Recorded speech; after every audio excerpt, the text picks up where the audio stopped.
खान साहब ये कह रहे हैं कि कौन मानेगा कि उनको, ये तो बहुत ही एक्सट्रीम है ना किसी को गद्दार कहना, ख़ास तौर पर इमरान खान साहब के हवाले से तो ये बात बड़ी अनकॉल्ड फॉर लगती है बड़ी।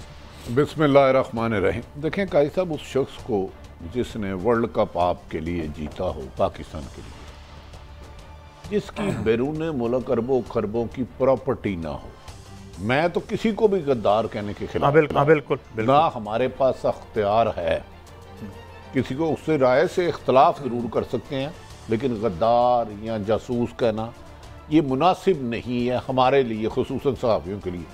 दूसरी बात, मेरा ख्याल है इमरान खान साहब ने आज जो पाकिस्तान तरीके इंसाफ और पाक फौज के दरमियान गलत फहमी पैदा करना चाह रहे थे और बाकायदा एक एजेंडे के तहत लगे हुए थे, उसमें मुझे कोई बहाम नहीं है। उन्होंने उनको सबको पैगाम दे दिया कि ये फ़ौज मेरी है, पाकिस्तान की है, मैं कल भी फ़ौज के साथ था, मैं आज भी फ़ौज के साथ हूँ। तो मेरा ख्याल है वो प्रोपेगेंडा करने वालों को आज खासी मायूसी होगी। जो लोग एक मुतवातर से इमरान खान का मुकाबला करने की बजाय टेक्निकल तौर पे इसलिए नाकद करना, देखें पहले पीडीएम बनी, पीडीएम में से फिर पीपल्स पार्टी निकल गई, उसके बाद 3 साल ये लगे रहे। खैर एक आया स्टेज के अदम एतमाद आ गई, उस पर इत्तेहादी जमात चले गए। जब फिर पंजाब के ज़िमनी इलेक्शन हुए तो इमरान खान का ग्राफ यकीनन तमाम सर्वे के मुताबिक ऊपर गया। तो आज उन्होंने उन लोगों के लिए मायूसी होगी जो पाकिस्तान की एस्टेब्लिशमेंट और तहरीक इंसाफ को आमने सामने झगड़ना चाह रहे थे। और दूसरी बात, तहरीक इंसाफ हो, पीपल्स पार्टी हो, नून लीग हो, अवाम अपने फ़ौज से इश्क करती है, फ़ौज शान है, आन है, फ़ख्र है, वो उसको पसंद नहीं करेगी। हाँ, इख्तलाफ राय किसी एक बात पर किसी एक शख्स से हो सकता है, फ़ौज तो मुल्क का नाम है ना, पाकिस्तान का नाम है। उधर 8-10 लाख अफसरान हैं, जवान हैं, वो जो 24 घंटे हमारे लिए अपनी जानें कुर्बान करते हैं। फ़ौज के ख़िलाफ़ पाकिस्तानी कोई हो ही नहीं सकता। मास हुआ है जो गैर मुल्की एजेंडे पर पाकिस्तान को कमज़ोर करने के लिए आए। बाकी मेरे आप जैसे आम शहरी भी एंटी फ़ौज को बर्दाश्त नहीं करेगा। उन्होंने वो जो कुछ शॉट चलाए जो माजी में मोहतरमा बेनज़ीर साहिबा फरमाती रही, सॉरी मरियम साहिबा, नवाज शरीफ, मलक साहब, मैंने अपने डायरेक्टर साहब को कहा कि ये शॉट को म्यूट कर देना, वो भी नहीं चलाना। मतलब इतने सख्त लफ्ज़ थे कि हम अपनी फ़ौज के खिलाफ सुन नहीं सकते। हाँ, अगर ये लफ्ज़ कोई कह दे कि यार सियासत में इसका रोल नहीं होना चाहिए, ये इस राय को इख्तलाफ कहने को इसको गुस्ताखी नहीं समझना। ये तो आईनी बात कर रहे हैं आप, कानूनी बात कर रहे हैं। तमाम अदारे आइन और हदूद में तो रहना चाहिए। क्या पुलिस को ये हक है किसी बेगुनाह शख्स को गिरफ्तार कर ले? क्या एक्साइज वाले को हक है कि किसी पे नाजायज़ टैक्स डाल दे, इनकम टैक्स वाले पे? तो मेरा ख्याल है इमरान खान की आज की तकरीर के बाद कुछ जमातों में सफ़ा मातम होगा जो ये साबित करने पर तुली हुई थी कि खुदा ना खास्ता पाकिस्तान की कोई सियासी जमात हमारे अदारों के ख़िलाफ़ है। मेरी तो अपनी असेसमेंट है। उन्होंने इसको बड़े इवन के उन्होंने अजमल कसाब का भी रेफरेंस दे दिया कि उसको किसने उछाला। बड़ी साहब, मेरा एक सवाल, फिर मैं मलिक साहब से ये सवाल लेके जाता हूँ। जब मेरी ये ख्वाहिश हो कि मेरे कहने पे फ़ौज जो है इस पार्टी को बाहर कर दे, मुझे अंदर ले आए, वो आइन की लड़ाई लड़ रहे हैं, ये आइनी लड़ाई होती है क्या? ये आइन, ये फ़ौज का आइनी रोल, जब सवाल मैं करता हूँ, जब मरीम नवाज साहिबा, नवाज शरीफ साहब फ़ौज पर अटैक कर रहे थे तो उनके दिल में आइन की मोहब्बत थी कि यार तुम आइन के लिए करो। काजी साहब, वो बंदा आइन से, फ़ौज से मोहब्बत कैसे कर सकता है कि जो फ़ौज का सिपा सलार कमर जावेद बाजवा का नाम लेके उनसे इस्तीफ़ा मांगे? यार आप ऐसे कह सकते हो इलेक्शन ठीक नहीं हुए, आप तो कह रहे थे इलेक्शन कराई खलाई मखलूक ने, आप तो इतने संगीन इल्ज़ामात लगा रहे थे, आप कह रहे थे वो फ्रॉड है।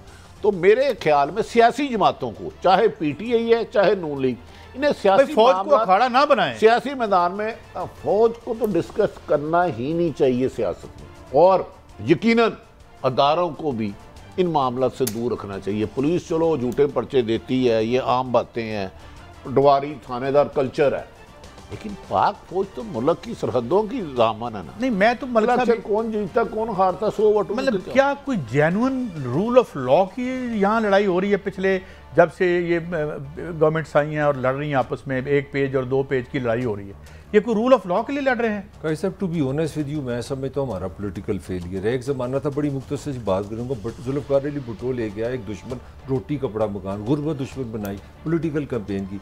मैं जो 10-15 साल से पाकिस्तानी सियासत देख रहा हूँ, ये मुझे समझ आई है कि जो पॉपुलर है ना, आप उसको ना एंटी आर्मी डिक्लेयर कर दो। आज जो मुझे समझ आई है, आज अगर आप गौर करें, अब जो शहबाज गिल को आज 2 दिन का रिमांड दिया गया और उनसे पूछा गया कि जो आपने क्यों इसको लेके जाने से क्या आपने बरामद करना है, उन्होंने कहा जी हमने इसका मोबाइल देखना है। ज़रा थोड़ी मुझे 1 मिनट सुनने की कोशिश करें। मकसद क्या है हुकूमत का कि किसी तरह उस मोबाइल से कोई ना कोई रास्ता इमरान खान की तरफ चला गया, कि एक मीटिंग हुई थी, कोई डायरेक्शन आ गई थी। तो मैं जो कहना ये चाह रहा हूँ कि इमरान खान पॉपुलर है, पोलिटिकली नाम है, शोहरत है, तो आसान तरीका है इसका, पोलिटिकली मुकाबला ना करो, इसको फौज के सामने। ये तरीका वैसे चलेगा भी नहीं, ये चल रहा है। ये 2018 में इमरान ने भी यही किया था बायदा। नहीं, आप किसको बाहर कर लिया? आप सब यही कर रहे हैं। नहीं, पोलिटिकल हमें फौज को बीच में यार जो मरियम साहबा कॉन्विक्ट होके सियासत में है और प्राइम मिनिस्टर के साथ बाएं हाथ बैठी होती हैं, नवाज शरीफ साहब कॉन्विक्टेड हैं और जनाब पाकिस्तान की सियासत में रोल प्ले कर रहे हैं, तो किसको निकाल लिया आपने? भाई साहब, लास्ट सेंटेंस है, खूबसूरती तो ये है ना कि इमरान और मरियम की लड़ाई हो अवाम के हुकूक पे, मसाइल पे, गुर्बत पे, बेरोजगारी पे, वो तो करना हमने नहीं। तो हमने यही लड़ाई करनी ना, तुम फौज के दुश्मन, तुम फौज के दुश्मन, तुम गरदार। ये अगर अपने जाती और अपने सियासी मफादात के लिए कोई आदमी चाहता है कि फौज मेरे लिए काम करे, मैं यही कहना तो फिर ये आईनी और जमहूर की लड़ाई तो नहीं है। कोई लड़ाई नहीं, ये अपनी पॉलिटिकल लड़ाई। अच्छा, बड़ी सब आगे बढ़ते हैं। जो अभी हमारी रिसर्चर हैं, वो मुझे बता रही थी, मैं बदकिस्मती से छुट्टी में और वो नहीं सुन सका उनकी जो गुफ्तगू उन्होंने की थी।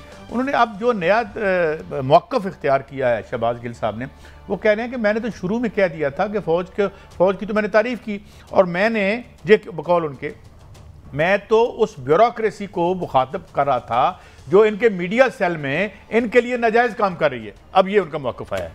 बड़ी साहब सुनवा देता हूँ मैं आपको, गिल साहब का शॉर्ट सुनवाता हूँ, फिर आगे बढ़े। सुनाएं जी। इदारे हमारी जान है, कभी इदारे के खिलाफ पॉलिटिकल विक्टिमाइजेशन हो रही है। मेरे बयान में कुछ ऐसा नहीं गलत कि जिस पेशे में लगी है। एक मुहब्बे वतन का बयान है वो, एक अपनी फौज से प्यार करने वाला। मैंने सिर्फ स्ट्रेटजिक मीडिया ऐसे अफसरान ब्यूरोक्रेसी के अफसरान, वो कह रहे हैं मैंने ब्यूरोक्रेसी को कहा। ये अब चले अदालत में जाएगा, वो क्लिप भी चला जाएगा और सारा दूध का दूध पानी। साहब, मैंने वो बयान नहीं सुना। अगर वो खुद कह रहे हैं कि मैंने ब्यूरोक्रेसी के में कहा, हमारे सियासतदान भी कुछ कभी कभार लिमिट क्रॉस कर जाते हैं। मैं शहबाज साहब की नहीं कह रहा, अगर वो उन्होंने खुद कह दिया कि मैंने कभी के बारे में नहीं कहा, अक्सर इस तरह वो मैं जो बात सच है, जेंटलमैन, लेकिन हम कोशिश करते हैं ना कि उन चीज़ों को ना दोहराएं। आपने इसका मतलब नवाज शरीफ के बयान नहीं सुने कभी आप? जैसे नहीं, बहुत ज़्यादा सुने। मैंने कहा कि आज भी जो इमरान खान तकरीबन है, हमने म्यूट किया। देखे ना, एयरवे पे इसीलिए पाबंदी लगा दी है। मैं आपको ईमानदारी से कह रहा हूँ, मैं अपने अदारों के भी ईमानदारी से उनसे गुजारिश करता हूँ। सलमान इकबाल, हाजी इकबाल एयरवे एक मुहिब्बे वतन है, वो फ़ौज से इश्क करते हैं, प्रो इस्टेब्लिशमेंट है, कभी फ़ौज के ख़िलाफ़ नहीं गए। खुदारा अगर कोई ऐसी चीज़ है तो वो क्लियर करें, उसकी नशरियात पर भी पाबंदी ख़त्म होनी चाहिए, सहाफ़त पर कदगन नहीं। मैं कई सब मिसाल दे देता हूँ। हम कल जब ये राना सनाउल्लाह साहब मोहतरम कर रहे थे, तो हम बिपर लेने की कोशिश करते हैं उस वक्त, हर टीवी वाला, सही है, कि जिस जमात से मुतल्लिक उससे रिलेटेड हो जाए। तो बिपर में उसने क्या बोलना है हमें तो नहीं पता होता। हाँ, अगर वो गलत बात कर रहा है तो हमें रोकना चाहिए, लेकिन उस पर इल्ज़ाम लगा देना। अमाद यूसुफ साहब के साथ मैंने 12 साल काम किया, 10 साल। उनके घर से रात 2 बजे बच्चों को 20-25 लोग जाके उठा ले, उस अदारे में 5,000 लोग कर रहे हैं। एयरवाई को मेरी गुजारिश है हुकूमत वक़्त से और ख़ुसूसन अदालत से कि उन्हें पैमरा ने गैर आइनी तौर पर बंद किया, कोई नोटिस नहीं दिया, उन्हें बहाल किया जाए और अमाद यूसुफ पर, अरशद शरीफ पर, राजा अदील पर, खावर घुमन पर मुकदमा वापस ले लें। खुदा के लिए, हम मुल्क दुश्मन नहीं है, ये मुल्क हमारा है, हमारे माँ बाप की कब्रें यहाँ हैं, हमने भी यहाँ मरना है। इस तरह सहाफ़त पर कदगन ना लगाएं।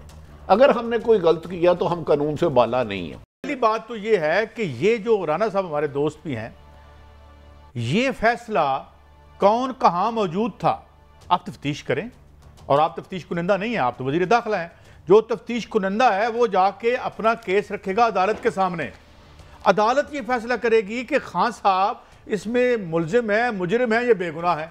मगर उन्होंने तो फैसला दे दिया है और फिर की खान साहब ने अंदर कर दिए। देखिए कितनी दुख की बात है। यही हम लोगों ने यहाँ कहा था कि यार आपने खुदा का खौफ का इतनी बड़ी हीरोइन का केस इन पे डाला। हम लड़ाई की, काली साहब के हक में बोले, प्रोग्राम निकालने सारे खड़े हुए हैं। हमने कहा राना सनाउल्लाह के खिलाफ गलत हीरोइन का पर्चा उनके पास नहीं हो सकती। अब ये देखे शहबाज गिल ने, एयरवाइक ने उसका विपर लिया, उन्हें रोकना चाहिए था। अब ये दूसरे टीवी ने भी तो राणा साहब ने लिया। ये कोई बात कह दे कि राणा इमरान खान को भी गिरफ्तार करेंगे तो टीवी इंतजामिया कैसे जिम्मेदार है? हम तो सही वो लाइव विपर है, फड़ लो भाई, फड़े जाने दीजिए। अगर हाँ उन्होंने गलत किया, साजिश किसी के खिलाफ भी की है, मैं ये नहीं कह रहा हुक्मरान, एक आम आदमी के खिलाफ भी साजिश नहीं करनी चाहिए, लेकिन पहले उसको साबित करें। और कम से कम काजी साहब, यार मैं अभी आप नबी पाक मोहम्मद सल्लल्लाहु अलैहि वसल्लम के पास एक खतून चले गई और उसने कहा, ये अल्लाह के प्यारे हबीब रहमतुल्लाह अलैहि, ये मेरा बेटा गुड़ बड़ा खाता, तो आपने फरमाया इसे कल बुलाना। वो कल आए तो कल वो तशरीफ़ लाई, वो खतून आई और आप तशरीफ़ फरमा थे, तो आपने उसको समझाया। तो सहाबा कराम वो गए तो उन्होंने कहा उन्होंने कहा जी कल तो मैंने थोड़ी देर पहले खुद खाया था। तो यार गद्दारी का NOC वो दे जिनका माजी ठीक है, मैं कुछ चीज़ें सुनाने लग पड़ूँ ना। काजी साहब इन्हीं के बयानात हम ये दोहरा नहीं सकते टीवी पे। आपको नहीं पता 18 के इलेक्शन के बाद क्या मौक़िफ़ आया? काजी साहब इस तरह ना करें, अब आप बिल्कुल बायस ना हो, माफ़ी चाहता हूँ। क्या नवाज शरीफ साहब की तकरीरें हैं? गुजरांवाला में क्या तकरीर थी? वो लफ्ज़ आप दोहरा सकते हैं? नहीं, वो पिंडी में, कोटा में, कराची में क्या क्या तकरीरें थी? किससे इस्तीफे मांगे जा रहे थे? मेरा ख्याल है तारीख में पहली दफा बाय नेम कोई मैंने स्टेटमेंट सुनी है। मैंने आज तक नाम लेते हुए किसी का रिजाइन नहीं किसी से मांगते हुए देखा।